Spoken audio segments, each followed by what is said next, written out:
সুপ্রিয় দর্শক, আসসালামু আলাইকুম। আপনাদের প্রিয় জীবনের গল্প অনুষ্ঠান নিয়ে উপস্থিত হয়েছি এবং আমাদের ক্যামেরার সামনে দাঁড়িয়ে আছে এক অসহায় নারী, এতিম দুঃখী। তো এখন আমরা কিছু প্রশ্ন করব, তার মুখ থেকেই জানতে চাই তার জীবনের গল্প। আপু, আসসালামু আলাইকুম। ওয়ালাইকুম আসসালাম। আপু, আপনি কেমন আছেন? আলহামদুলিল্লাহ, আমি ভালো আছি। আপনি কেমন আছেন? আলহামদুলিল্লাহ, আমরা সবাই ভালো আছি। তো আমাদের ক্যামেরার সামনে আসার মূল কারণ আমরা কি জানতে পারি? হ্যাঁ, আমি একটা ইতিম মেয়ে, অনেক অসহায়।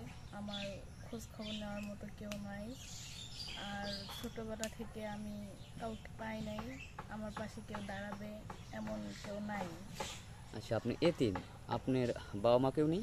আমার বাবা মা কেউ নেই। আমি জন্মানোর পর বুঝতে পারছি যে আমার বাবা মা কেউ নেই।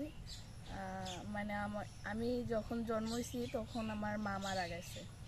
তারপরে আপনার বাবা? তার আগে আমার বাবা মারা গেছে। আপনি জন্মানোর আগে আপনার বাবা মারা গেছে, আর আপনার জন্মানোর পরে আপনার মা মারা গেছে। হ্যাঁ, তাহলে আপনি এত বড় হয়েছেন কার কাছে? আমার মামার কাছে। আপনার মামার কাছে। আপনি পড়াশোনা জানেন? হ্যাঁ, পড়াশোনা জানি। কত দূর পর্যন্ত পড়াশোনা জানেন? এসএসসি পর্যন্ত পড়ছি। এই এসএসসি পর্যন্ত আপনার মামাই আপনাকে পড়াশোনা করাইছে? হ্যাঁ।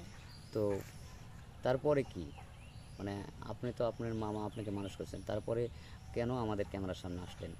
কারণ মামা এখন বিয়ে করছে।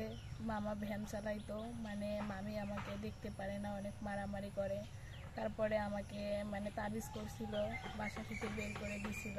পরে অনেক কিছু করে তাবিজ আমি ছোটাইছি। এখন আপনি কোথায় আছেন? এখন আমি এক আপুর বাসায় আশ্রয় নিছি। পরে ওই আপুর কাছে যোগাযোগ করে আপনাদের এখানে চলে আসলাম। ও আচ্ছা, মানে দেখা গেল যে আপনার মামা নিয়ে অনেক অত্যাচার করে, যার কারণে দেখা যায় মামা সংসার হয়তো করতে গেলে অনেক বাধা বিঘ্ন তো আসে, তাই চাচ্ছে না যে আপনার কারণে তার সংসারের অশান্তি সৃষ্টি হোক। হ্যাঁ। এর কারণে আপনাকে বের করে দিয়েছে, তারপরে আপনি ওই আপার আশ্রয়ে এখন আছেন হ্যাঁ। এবং হ্যাঁ, তার মাধ্যমে আমাদের এখানে যোগাযোগ করেছেন। এখানে চলে আসছি। ঠিক আছে, তো এখন আপনি কি চাচ্ছেন? এখন আমি চাই যদি কোনো প্রবাসী ভাই বা কোনো বয়স্ক ভাইয়া যদি থাকে, বা দেখা যাচ্ছে ঘরে বউ আছে, তারপর হচ্ছে ছেলে মেয়ে আছে, ঘরেও অশান্তি, সংসারে কোনো শান্তি নেই, এরকম কোনো ভাই যদি আমাকে বিয়ে করতে চায় তাহলে আমি রাজি আছি।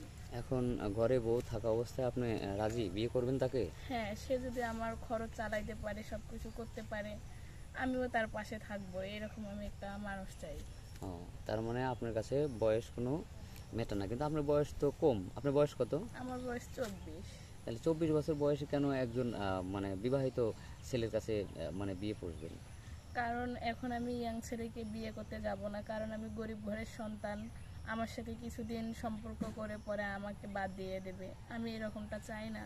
এজন্য একটা বয়স্ক লোক চাই, যে যার সাথে আমার মানে সংসার সারা জীবন, তার সাথে আমি সংসার করে খাইতে পারবো।